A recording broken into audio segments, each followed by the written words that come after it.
Welcome back in our program ਜੀ। Doctor ਸਾਹਿਬ ਤੁਹਾਨੂੰ ਮੈਂ ਕੀ ਕਿਹਾ ਸੀ? ਤੁਹਾਨੂੰ ਮੈਂ ਕਿਹਾ ਸੀ ਨਾ ਮਾਨ ਭਾਰਤ ਦੇ ਵਨ ਲਾਈਨਰ ਜ਼ਰੂਰ ਆਣਗੇ। ਬਹੁਤ ਚੰਗੀ ਗੱਲ ਹੈ ਜੀ। ਅਸੀਂ ਤਾਂ ਐਕਸਪੈਕਟ ਕਰਦੇ ਹਾਂ ਮਹਾਨਤਾ ਦੇ ਤਾਂ ਆਰਤੀ ਉਤਾਰੋ। ਜਿਵੇਂ ਇੱਦਾਂ ਅਸੀਂ ਤਾਂ ਆਰਤੀ ਉਤਾਰਾਂਗੇ ਮਹਾਨ ਭਾਰਤ ਦੀ, ਜਿਹੜੇ ਵੀ ਸਾਨੂੰ ਭੇਜਣਗੇ। ਹਾਂਜੀ ਜੀ ਡਾਕਟਰ ਸਾਹਿਬ, ਇਹ ਫੇਸਬੁੱਕ ਮੈਸੇਜ ਉਪਜੀਤ ਸਿੰਘ ਦਾ ਸਿਡਨੀ ਤੋਂ ਆਇਆ ਹੈ। ਇਹ ਲਿਖਦੇ ਹਨ, ਪਿਆਰੇ ਡਾਕਟਰ ਸਾਹਿਬ ਸਤਿ ਸ਼੍ਰੀ ਅਕਾਲ। ਸਤਿ ਸ਼੍ਰੀ ਅਕਾਲ। ਮੈਂ ਵਨ ਲਾਈਨਰ ਟ੍ਰੈਡੀਸ਼ਨ ਨੂੰ ਜਿਉਂਦਾ ਰੱਖ ਰਿਹਾ ਹਾਂ। ਭਾਰਤ ਇਹ ਦਾਅਵਾ ਕਰਦਾ ਹੈ ਕਿ ਜ਼ੀਰੋ ਆਰੀਆਭੱਟ ਦੀ ਖੋਜ ਸੀ।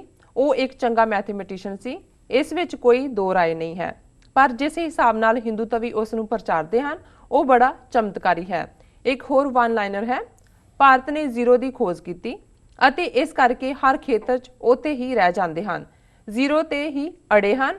ਹੋਰ ਵਨ ਲਾਈਨਰ ਆਉਣਗੇ ਡਾਕਟਰ ਸਾਹਿਬ, ਇਸ ਭਾਗ ਨੂੰ ਇਦਾਂ ਖਤਮ ਨਹੀਂ ਹੋਣ ਦੇਣਾ। ਜੀ ਡਾਕਟਰ ਸਾਹਿਬ। ਵੀਰ ਉਪਜੀਤ ਸਿੰਘ ਜੀ ਦਾ ਬਹੁਤ ਬਹੁਤ ਸ਼ੁਕਰੀਆ। ਉਹਨਾਂ ਨੇ ਸਾਨੂੰ ਸਿਡਨੀ ਤੋਂ ਲਿਖਿਆ ਹੈ। ਉਸ ਤੋਂ ਬਾਅਦ ਕੱਲ੍ਹ ਵੀ ਉਹਨਾਂ ਦੀ ਇੱਕ ਈਮੇਲ ਆਈ ਹੈ, ਫੇਸਬੁੱਕ ਮੈਸੇਜ ਹੈ ਸ਼ਾਇਦ। ਜਿਹੜਾ ਸਾਡਾ ਨਵਾਂ ਸੈੱਟ, ਇੱਕ ਦਿਨ ਤਾਂ ਅਸੀਂ ਬਾਹਰ ਬਹਿ ਗਏ ਸੀ ਕੰਟੀਨ 'ਚ, ਉਦੋਂ ਵਿਚਾਰਿਆਂ ਨੇ ਬਹੁਤਿਆਂ ਨੇ ਅਫਸੋਸ ਕੀਤਾ। ਹੁਣ ਕਹਿੰਦਾ ਜੀ ਤੁਹਾਨੂੰ ਤੁਸੀਂ ਕੰਟੀਨ 'ਚ ਤੁਹਾਨੂੰ ਬਾਹਰ ਕੱਢਿਆ, ਅੱਗੇ ਨਾਲ ਹੁਣ ਤੁਸੀਂ ਵਧੀਆ ਮਹਿਲ 'ਚ ਬਹਿ ਗਏ। ਅਸੀਂ ਕਿਹਾ ਜੀ ਤੁਹਾਡੇ ਸਿਰ ਤੇ।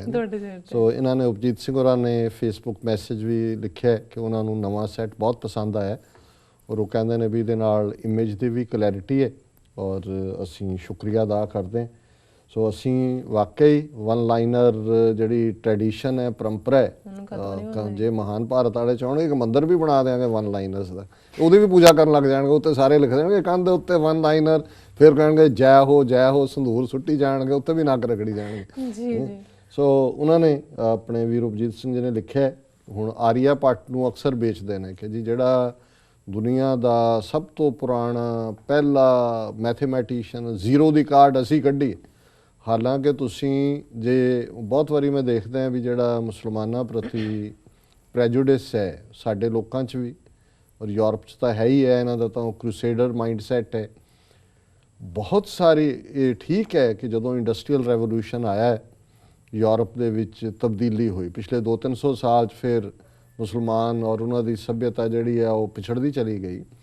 ਔਰ ਲੇਕਿਨ ਬਹੁਤ ਕੁਛ ਜਿਹੜਾ ਹੈ ਉਹਨਾਂ ਨੇ ਮਨੁੱਖਤਾ ਨੂੰ ਦਿੱਤਾ ਹੈ, ਈਵਨ ਸਾਇੰਸ ਦੇ ਹਵਾਲੇ ਨਾਲ ਵੀ, ਆਰਕੀਟੈਕਟ ਦੇ ਹਵਾਲੇ ਨਾਲ, ਈਵਨ ਜਿੰਨੀ ਭਵਨ ਕਲਾ ਤੋਂ ਲੈ ਕੇ ਰੋਜ਼ਾਨਾ। ਹੁਣ ਮੈਂ ਕਈ ਵਾਰੀ ਹੁਣ ਮੁਗਲ ਬਾਦਸ਼ਾਹਾਂ ਦੇ ਜ਼ੁਲਮ ਜਿਹੜੇ ਨੇ ਸਾਨੂੰ ਜਿਹੜੇ ਨੇ ਉਹ ਹਮੇਸ਼ਾ ਰੜਕਦੇ ਨੇ ਇੰਨੇ ਕੁ ਜ਼ਿਆਦਾ ਕਿ ਅਸੀਂ ਦੂਸਰੀ ਗੱਲ ਹੀ ਨਹੀਂ ਕਰਦੇ ਜਾਂ ਕਰ ਸਕਦੇ ਜੀ।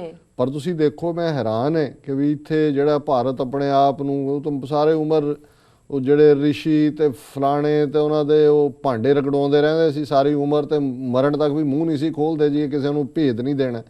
ਔਰ ਇੱਥੇ ਜਿਹੜੇ ਉਹਨਾਂ ਦੇ ਹਮਲਾਵਰ ਬਾਦਸ਼ਾਹ ਵੀ ਬਣਦੇ ਸੀ, ਜਾ ਕੇ ਜ਼ੁਲਮ ਵੀ ਕਰਦੇ, ਉਹ ਆਪਣੀਆਂ ਸਵੈ ਜੀਵਨੀਆਂ ਲਿਖਦੇ ਸੀ। ਜੇ ਉਸ ਪੀਰੀਅਡ ਦਾ ਇਤਿਹਾਸ, ਹੁਣ ਬਾਬਰ ਨੇ ਆਪਣੀ ਜਿਹੜੀ ਹੈ ਉਹ ਸਵੈ ਜੀਵਨੀ ਲਿਖੀ ਹੋਈ ਹੈ।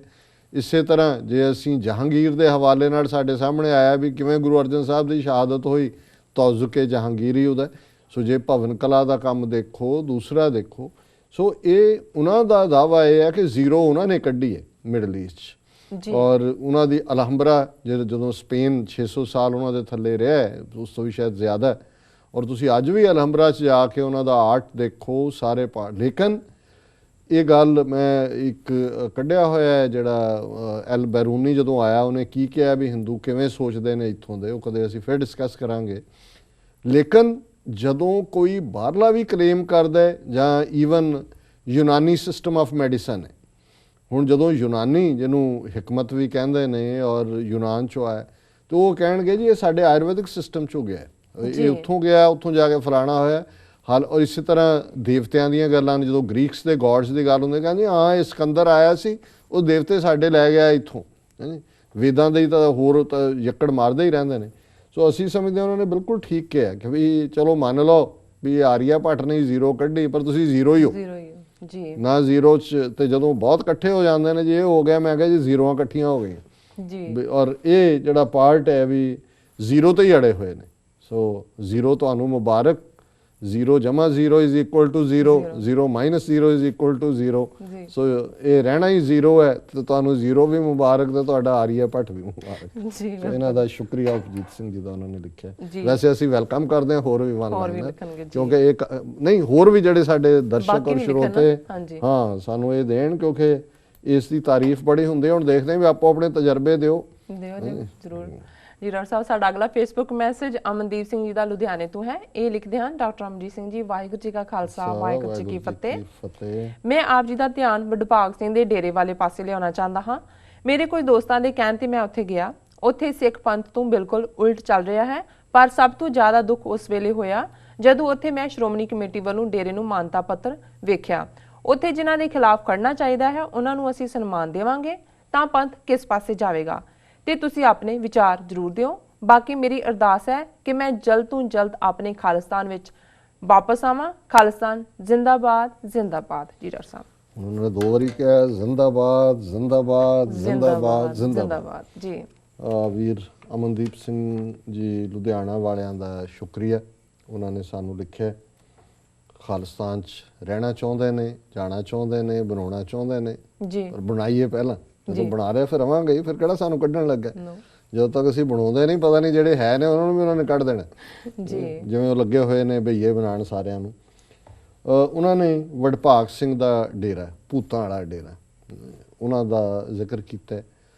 ਔਰ ਇਹ ਕਈ ਵਾਰੀ ਦੁੱਖ ਵੀ ਹੁੰਦਾ ਹੈ, YouTube ਤੇ ਵੀ ਤੁਸੀਂ ਦੇਖ ਸਕਦੇ ਹੋ ਕਿ ਵੀ ਜਦੋਂ ਉਹ ਭੂਤਾਂ ਵਾਲਾ ਜਿਹੜਾ ਉਹ ਨਾਚ ਤੇ ਦੂਜਾ ਦਿਖਾਉਂਦੇ ਨੇ, ਕਈ ਵਾਰੀ ਕਈ ਬੀਬੀਆਂ ਔਰ ਬੰਦੇ ਜਿਨ੍ਹਾਂ ਦੇ ਉੱਤੋਂ ਦੀ ਕਿਰਪਾਨਾਂ ਪਾਈਆਂ ਹੁੰਦੀਆਂ ਨੇ ਉਹ ਵੀ ਭੂਤ ਕੱਢ ਰਹੇ ਹੁੰਦੇ ਨੇ। ਚੌਂਕੀ ਆ ਗਈ, ਨਿਕਲ ਗਈ, ਅੱਧੇ ਕੁ ਲੋਕ ਕਿਸ ਕਿਸਮ ਦਾ। ਜਦੋਂ ਕਈ ਵਾਰੀ ਇਸ ਨੂੰ ਅਸੀਂ, ਬੇਸ਼ੱਕ ਮੈਨੂੰ ਯਾਦ ਹੈ ਕਿ ਜਦੋਂ ਤੁਸੀਂ ਕਦੇ ਹਰਿਦੁਆਰ ਜਾਂ ਗੰਗਾ ਕੰਢੇ ਜਾਂ ਦੂਸਰੇ ਦੇਖਦੇ ਹੋ ਕਿ ਕਿਵੇਂ ਔਰਤਾਂ ਜਿਹੜੀਆਂ ਨੇ ਉਹਨਾਂ ਦੇ ਕੋਈ ਨਹਾਉਣ ਦਾ ਕੋਈ ਦੂਜਾ ਕੋਈ ਪ੍ਰਬੰਧ ਤਾਂ ਕੋਈ ਹੁੰਦਾ ਨਹੀਂ ਔਰ ਕਿਸ ਕਿਸਮ ਦਾ ਉੱਥੇ ਮਾਹੌਲ ਹੁੰਦਾ। ਪਰ ਜਦੋਂ ਅਸੀਂ ਇਹਨਾਂ ਦੇ ਦੇਖਦੇ ਹਾਂ ਉਹੀ ਰੁਝਾਨ ਇੱਥੇ ਹੋਇਆ ਹੁੰਦਾ ਵੀ ਜਵਾਨ ਬੱਚੀਆਂ, ਕੋਈ ਹਿਸਟੀਰੀਆ ਦੀ ਮਰੀਜ਼ ਹੈ, ਕੋਈ ਹੈ, ਪਹਿਲਾਂ ਉਹਨਾਂ ਨੂੰ ਭੂਤ ਕਢਾਉਣ ਦੇ ਬਹਾਨੇ ਲੈ ਜਾਂਦੇ ਨੇ, ਫਿਰ ਉੱਥੇ ਕੀ ਕਰਦੇ ਨੇ, ਬਾਹਰ ਟੁੱਟੀਆਂ ਲੱਗੀਆਂ, ਉੱਥੇ ਅੱਧ ਨੰਗਾ ਨਹਾਉਣ ਵਾਲਾ ਕੰਮ ਹੁੰਦਾ। ਔਰ ਉੱਥੇ ਬੇਸ਼ੱਕ ਹੁੰਦਾ ਜੀ ਅਖੰਡ ਪਾਠ ਚੱਲ ਰਹੇ ਨੇ ਜੀ, ਇੰਨੇ ਫਲਾਣਾ ਚੱਲ ਰਿਹਾ, ਔਰ ਉੱਥੇ ਉਹੀ ਸਾਰੀ ਮਨਮਤ ਦਾ ਜਿਹੜਾ ਹੈ ਉਹ ਪੂਰਾ ਬੋਲਬਾਲ ਹੈ ਜੀ। SGPC ਦੀ ਮਾਨਤਾ। ਹੁਣ ਇੱਕ ਹੁਣ ਵੱਖਰਾ ਵਿਸ਼ਾ ਹੈ ਕਿ ਵੀ ਵਡਭਾਗ ਸਿੰਘ ਜੀ ਹੈ, ਹਾਲਾਂਕਿ ਰਿਸ਼ਤੇਦਾਰੀ ਹੈ ਮਾਤਾ ਭਾਨੀ ਦੇ ਨਾਲ ਜਾ ਕੇ ਇਹਨਾਂ ਦਾ ਜੁੜਦਾ ਹੈ। ਔਰ ਕਿਸੇ ਵੇਲੇ ਕਰਤਾਰਪੁਰ ਜਿਹੜਾ ਧੀਰ ਮਲੀਏ ਨੇ ਸਾਰੇ, ਪਹਿਲੀ ਗੱਲ ਤਾਂ ਮੁੱਢਲੇ ਤੌਰ ਤੇ ਮੈਂ ਸਮਝਦਾ ਵੀ ਜੇ SGPC ਨੇ ਕੋਈ ਪ੍ਰਮਾਣ ਪੱਤਰ ਦਿੱਤਾ ਹੈ, ਉਹਨਾਂ ਨੇ ਤੋਹੀਨ ਕੀਤੀ ਹੈ ਸਿੱਖ ਰਹਿਤ ਮਰਿਆਦਾ ਦੀ ਵੀ, ਕਿਉਂਕਿ ਇਹ ਸਾਰੇ ਧੀਰ ਮਲੀਏ ਵੱਜਦੇ ਨੇ, ਕਿਉਂਕਿ ਇਹ ਧੀਰਮਲ ਦੀ ਔਲਾਦ ਹੈ। ਕਰਤਾਰਪੁਰ ਜਿਹੜਾ ਜਲੰਧਰ ਦੇ ਨੇੜੇ ਹੈ, ਉੱਥੇ ਵੀ ਜਿਹੜਾ ਇਹਨਾਂ ਦਾ ਹੀ ਧੀਰ ਮਲੀਆਂ ਦੇ ਕੋਲ ਹੀ ਗੁਰੂ ਗ੍ਰੰਥ ਸਾਹਿਬ ਦਾ ਸਰੂਪ ਹੈ ਜੀ। ਔਰ ਕਿਸੇ ਵੇਲੇ ਵਡਭਾਗ ਸਿੰਘ ਜਿਨ੍ਹਾਂ ਨੂੰ ਬੇਸ਼ੱਕ ਭੇਜਿਆ ਤਾਂ ਇਸ ਕਲਾਸ ਨੂੰ ਸਿੱਖੀ ਪ੍ਰਚਾਰ ਲਈ ਸੀ, ਕਿਉਂਕਿ ਪਹਾੜਾਂ ਦੇ ਵਿੱਚ ਹੈ ਵਡਭਾਗ ਸਿੰਘ ਦਾ ਡੇਰਾ। ਤੇ ਅਕਸਰ ਜਿਹੜੇ ਪਹਾੜੀ ਲੋਕ ਹੁੰਦੇ ਨੇ ਉਹ ਪ੍ਰਿਮਿਟਿਵ ਚੀਜ਼ਾਂ 'ਚ ਯਕੀਨ ਰੱਖਦੇ ਨੇ, ਇਸ ਲਈ ਕੋਈ ਪੱਥਰਾਂ ਦੀ ਪੂਜਾ ਕਰਦਾ ਹੈ, ਕੋਈ ਹੋਰ ਕਰਦਾ ਹੈ। ਇਹ ਫੀਅਰ ਹੁੰਦਾ ਹੈ ਕਿ ਜੀ ਭੈੜੀਆਂ ਰੂਹਾਂ, ਮਾੜੀਆਂ ਰੂਹਾਂ, ਭੂਤ ਪ੍ਰੇਤ, ਇਹ ਵੋ। ਔਰ ਜਿਹੜੇ ਵੀ ਸਿੱਖੀ ਦੇ ਪ੍ਰਚਾਰ ਦੇ ਲਈ ਇਸ ਪਾਸੇ ਗਏ, ਜਿਵੇਂ ਭਾਈ ਸਾਵਨ ਮਲ ਨੂੰ ਭੇਜਿਆ ਸੀ ਪਹਾੜਾਂ 'ਚ, ਸ਼ਾਇਦ ਮੈਨੂੰ ਯਾਦ ਨਹੀਂ ਹੈ, ਸਰਮੌਰ ਦੇ ਇਲਾਕੇ 'ਚ ਜਾਂ ਨਾਹਣ ਦੇ ਇਲਾਕੇ 'ਚ। ਸੋ ਇਹ ਗੁਰੂ ਸਾਹਿਬ ਦੀ ਬਲੈਸਿੰਗ। ਜਦੋਂ ਕਿਸੇ ਨੇ ਉਹਨਾਂ ਨੇ ਆ ਕੇ ਜਾਂ ਕਹਿਣਾ ਵੀ ਪਹਾੜੀ ਲੋਕ ਡਰਦੇ ਨੇ ਜੀ, ਭੂਤ ਹੈ, ਪ੍ਰੇਤ ਹੈ, ਛਲੇਡਾ ਹੈ, ਕੋਈ ਹੋਰ ਹੈ, ਤੇ ਗੁਰੂ ਸਾਹਿਬਾਨ ਦਾ ਤਾਂ ਇਹੀ ਹੁੰਦਾ ਸੀ ਕਿ ਭਾਈ ਉਹਨਾਂ ਨੂੰ ਬਾਣੀ ਦੇ ਨਾਲ ਜੋੜੋ, ਬਾਣੀ ਪੜ੍ਹ ਕੇ ਜਿਹੜਾ ਉਹਨਾਂ ਨੂੰ ਕਹੋ ਕਿ ਸਭ ਭੂਤ ਪ੍ਰੇਤ ਦੌੜ ਜਾਂਦੇ ਨੇ ਜੀ। ਸੋ ਜ਼ਾਹਰ ਹੈ ਇਸ ਨੂੰ ਤੁਸੀਂ ਬਖਸ਼ਿਸ਼ ਕਹੋ ਜਾਂ ਉਹਨਾਂ ਦਾ ਉੱਥੇ ਜਾ ਕੇ ਉਸ ਕਿਸਮ ਦਾ ਪ੍ਰਭਾਵ ਇਸ ਕਿਸਮ ਦਾ ਸਿੱਖੀ ਦਾ ਹੁੰਦਾ ਸੀ ਕਿ ਲੋਕ ਇਸ ਪਾਸੇ ਆਉਂਦੇ ਸੀ, ਉਹ ਉਹਨਾਂ ਦੇ ਖਿਆਲਾਂ 'ਚੋਂ ਨਿਕਲ ਜਾਂਦੇ ਸੀ। ਪਰ ਹੌਲੀ ਹੌਲੀ ਹੌਲੀ ਬਜਾਏ ਕਿ ਉਹਨਾਂ ਦੀ ਇੱਕ ਅੱਧੀ ਜਨਰੇਸ਼ਨ ਤਾਂ ਠੀਕ ਪ੍ਰਚਾਰ 'ਚ ਰਹੀ, ਜਿਹੜੇ ਅੱਗੋਂ ਤੁਰੇ ਉਹਨਾਂ ਦੇ ਲਈ ਪੈਸੇ ਖਾਣ ਦਾ ਮੌਕਾ ਬਣ ਗਿਆ। ਲੋਕ ਵੀ ਘਰਾਂ ਦੀਆਂ ਸਮੱਸਿਆਵਾਂ ਨੇ, ਜਜ਼ਬਾਤਾਂ ਦੀ ਸੁਪਰੈਸ਼ਨ ਹੈ, ਮੇਲ ਡੋਮੀਨੇਟ ਸੁਸਾਇਟੀ ਹੈ, ਉਸ ਕਿਸਮ ਦਾ ਜਿਹੜਾ ਉਹ ਕਸਰ ਹੋ ਗਈ ਜੀ, ਉਪਰੀ ਕਸਰ ਹੋ ਗਈ ਜੀ, ਬਾਹਰਲੀ ਕਸਰ ਆ ਗਈ ਜੀ। ਇਹ ਜਠਾਣੀ ਨੇ ਕੁਛ ਕਰਤਾ ਜੀ, ਇਹ ਨਨਾਣ ਨੇ ਕਰਤਾ ਜੀ, ਫਲਾਣੇ ਨੇ, ਜੋ ਘਰਾਂ ਦੀਆਂ ਲੜਾਈਆਂ ਸੀ ਉਹ ਜੀ ਸਿਵਿਆਂ ਦੀ ਮਿੱਟੀ ਲਿਆ ਕੇ ਨਿਕਲ ਆਏ ਜੀ, ਥੱਲੋਂ ਹੱਡੀਆਂ ਨਿਕਲ ਆਈਆਂ ਜੀ, ਚੁੱਲ੍ਹਿਆਂ 'ਚ ਦੱਬਿਆ ਫਲਾਣਾ ਨਿਕਲ ਆਇਆ ਜੀ। ਉਹ ਜਿਹੜਾ ਸਾਰਾ ਹੀ ਇਸ ਕਿਸਮ ਦਾ ਡਰਾਮਾ ਹੈ, ਉਹ ਅਲਟੀਮੇਟਲੀ ਇਸ ਕਿਸਮ ਦੇ ਜੀ ਇਲਾਜ ਕਰਾਓ ਜੀ, ਜਾਦੂ, ਫਿਰ ਹਿੰਦੂਆਂ ਦਾ ਤਾਂਤਰਿਕਵਾਦ, ਜਾਦੂ ਟੋਣੇ, ਭੂਤ, ਇਹ ਸਾਰਾ ਇੱਕੋ ਹੀ ਕਲਾਸ ਨਿਕਲਦੇ ਆ। ਸੋ ਕਿਉਂਕਿ ਆਲਰੇਡੀ ਇਹ ਸਿੱਖੀ ਪ੍ਰਚਾਰ ਦੇ ਲਈ ਭਾਵੇਂ ਐਸਟੈਬਲਿਸ਼ ਹੋਈਆਂ ਥਾਵਾਂ ਸੀ, ਪਰ ਸਮਾਂ ਪਾ ਕੇ ਪੈਸਾ ਇਕੱਠਾ ਕਰਨ ਦਾ ਥਾਂ ਬਣ ਗਏ। ਪਰ ਮੈਨੂੰ ਥੋੜਾ ਬਹੁਤ ਇਸ ਡੇਰੇ ਬਾਰੇ ਨਿੱਜੀ ਤੌਰ ਤੇ ਵੀ ਕੁਝ ਜਿਹੜੇ ਦੋਸਤਾਂ ਦੇ ਸਰਕਲ ਰਾਹੀਂ ਪਤਾ ਹੈ ਕਿ ਕਿਸ ਲੈਵਲ ਦੀ ਉੱਥੇ ਕਰਪਸ਼ਨ ਹੁੰਦੀ ਹੈ, ਅੰਦਰ ਕੀ ਚੱਲਦਾ ਹੈ, ਤੇ ਕਿਹੜੇ ਸ਼੍ਰੋਮਣੀ ਕਮੇਟੀ ਤੇ ਕਿਹਨੂੰ, ਇੱਕ ਉੱਥੇ ਹੈ ਉਹਦੀਆਂ ਅਜੀਤ 'ਚ ਵੀ ਖਬਰਾਂ ਲੱਗਦੀਆਂ ਰਹੀਆਂ, ਚਿੱਟੀ ਪੱਗ ਵਾਲਾ, ਮੈਨੂੰ ਨਾਂ ਨਹੀਂ ਆ ਰਿਹਾ ਯਾਦ, ਜੰਮੂ ਕਸ਼ਮੀਰ ਦਾ ਰਹਿਣ ਵਾਲਾ ਸਿੱਖ ਹੈ ਉਹ, ਤੇ ਲੰਬੀ ਚੌੜੀ ਦਾੜੀ ਹੈ, ਉਹਦੇ ਨਾਲ ਉਹਨੇ ਆਪਣੀਆਂ ਫੋਟੋਆਂ ਆ ਕੇ ਅਕਾਲ ਤਖਤ ਦੇ ਉਸ ਵੇਲੇ ਦੇ ਜਥੇਦਾਰ ਨਾਲ, ਉਹ ਲਿਫਾਫਾ ਕਲਚਰ ਹੈ। ਮੈਨੂੰ ਲੱਗਦਾ ਹੈ ਕਿ ਵੀ ਕਿਉਂਕਿ ਸਿੱਖਾਂ 'ਚ ਵਿਰੋਧਤਾ ਹੁੰਦੀ ਹੈ ਇਹਨਾਂ ਸਾਰਿਆਂ ਦੀ, ਤੇ ਉਹ ਲਿਫਾਫਾ ਲਫੂਫਾ ਦੇ ਕੇ ਉਹ ਚਿੱਠੀ ਲੈ ਗਏ ਹੋਣੇ ਨੇ। ਜਿਵੇਂ ਇੱਥੇ ਭਜਨ ਜੋਗੀ ਨੇ ਵੀ ਸਿੰਘ ਸਾਹਿਬ ਵੈਸਟਰਨ ਹੈਮੀਸਫੀਅਰ ਆਪੇ ਹੀ ਲਿਖਣਾ ਸ਼ੁਰੂ ਕਰਤਾ ਸੀ, ਕਿਸੇ ਨੇ ਨਹੀਂ ਸੀ ਬਣਾਇਆ ਉਹਨੂੰ ਸਿੰਘ ਸਾਹਿਬ ਵੈਸਟਰਨ ਹੈਮੀਸਫੀਅਰ, ਇੱਕ ਵਾਰੀ ਚੱਲ ਪਿਆ। ਸੋ ਮੈਂ ਸਮਝਦਾ ਵੀ ਇਹ ਸੀਰੀਅਸ ਗੱਲ ਹੈ, ਕਿਉਂਕਿ ਇੱਥੇ ਤਾਂ ਅੰਮ੍ਰਿਤ ਛਕਾਉਣ ਵੇਲੇ ਦ੍ਰਿੜ ਕਰਾਇਆ ਜਾਂਦਾ ਹੈ ਕਿ ਸਿੱਖਾਂ ਨੇ ਰਾਮ ਰਾਈਏ, ਧੀਰ ਮਲੀਏ, ਮੀਣੇ ਮਸੰਦ ਇਹਨਾਂ ਨਾਲ ਨਹੀਂ ਵਰਤਣਾ, ਤੇ ਵਡਭਾਗ ਸਿੰਘੀਏ ਜਿਹੜੇ ਨੇ ਧੀਰ ਮਲੀਏ ਨੇ। ਸੋ ਧੀਰ ਮਲੀਆਂ ਦੇ ਨਾਲ ਤਾਂ ਵਰਤੋਂ ਹੀ ਜਿਹੜੀ ਹੈ, ਵਰਤੋਂ ਦਾ ਮਤਲਬ ਹੁੰਦਾ ਹੈ ਰਿਸ਼ਤਾ ਨਾਤਾ, ਕੋਈ ਨਾਤੇਦਾਰੀ, ਕੋਈ ਇਹਨਾਂ ਦੇ ਨਾਲ ਵਰਤੋਂ ਵਿਹਾਰ ਜਿਹੜੀ ਹੈ ਉਹ ਵਰਜਿਤ ਹੈ, ਤਾਂ ਇਹਨਾਂ ਨੂੰ ਕਿਵੇਂ ਮਾਨਤਾ ਦੇ ਦਿੱਤੀ ਸ਼੍ਰੋਮਣੀ ਕਮੇਟੀ ਨੇ। ਸੋ ਅਸੀਂ ਸਮਝਦੇ ਹਾਂ ਵੀ ਵੀਰ ਅਮਨਦੀਪ ਸਿੰਘ ਜੀ ਨੇ ਇਹ ਗੱਲ ਨੋਟਿਸ ਲਿਆਂਦੀ ਹੈ ਸੰਗਤਾਂ ਦੇ, ਇਹਦਾ ਨੋਟਿਸ ਲਿਆ ਜਾਣਾ ਚਾਹੀਦਾ ਔਰ ਇਹਨੂੰ ਚੈਲੰਜ ਕੀਤਾ ਜਾਣਾ ਜੀ। ਬਿਲਕੁਲ ਡਾਕਟਰ ਸਾਹਿਬ, ਸੁਣਾ ਲੈਣੇ ਬ੍ਰੇਕ। ਵੀਅਰਸ, ਵਿਚਾਰਾਂ ਦਾ ਸਿਲਸਿਲਾ ਇਸ ਤਰ੍ਹਾਂ ਚੱਲਦਾ ਰਹੇਗਾ। ਮਿਲਦੇ ਹਾਂ ਛੋਟੇ ਵਕਫੇ ਤੋਂ ਬਾਅਦ।